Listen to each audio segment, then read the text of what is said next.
Not as cool with lows in the upper 20s. Southwest winds 5 to 10 miles per hour.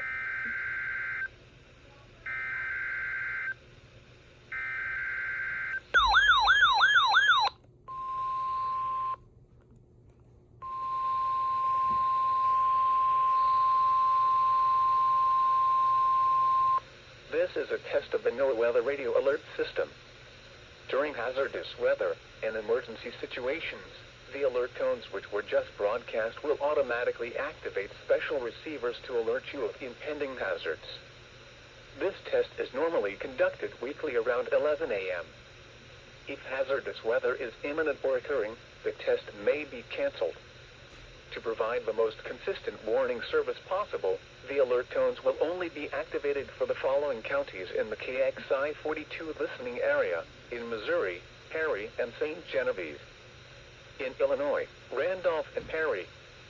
If your receiver was tone activated, the alert function will automatically reset after the test.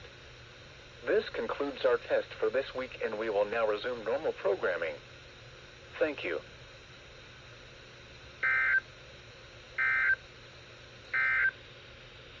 This afternoon, partly sunny.